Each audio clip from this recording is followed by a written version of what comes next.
Hi guys, I just finished making up the free response questions. I actually completely changed course from what I was going to do to try to make them as straightforward and not complicated as possible.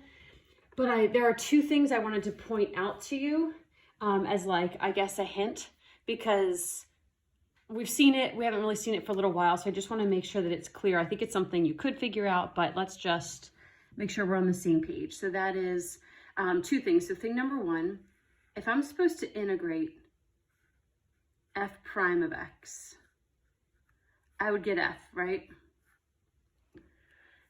If I were to integrate f double prime of x, I would get f prime of x. I don't think you have any trouble with that.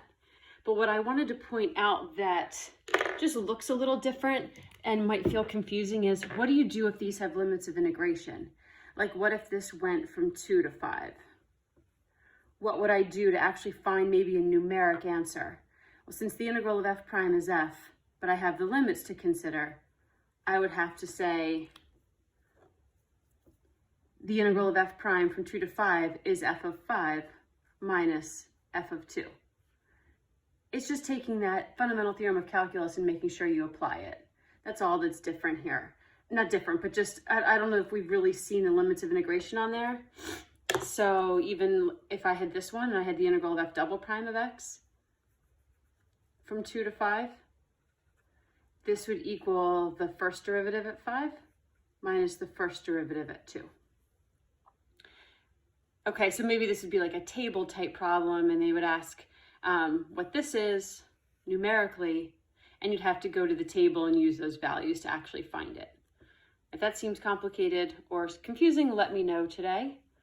And then thing number two, what's the integral of like a constant from maybe 1 to 10? Do you know how you would do that quickly? You could integrate this and say it's 5x. I guess you could put it in your calculator too, but that just seems a little silly. That's really easy to integrate. The way I think about it quickly is, this is like saying I have the line y equals 5, and I'm finding the area from 1 to 10.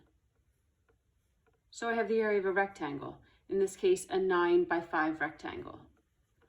That's how I think about it quickly. You could instead say, okay, this is going to be 5x from 1 to 10. So plug in the 10, plug in the 1, and get 45 that way.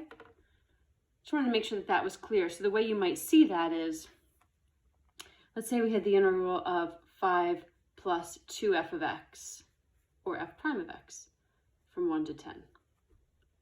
That looks confusing, and I know we've talked about it last year, but did we really do a problem just like this year? Maybe not.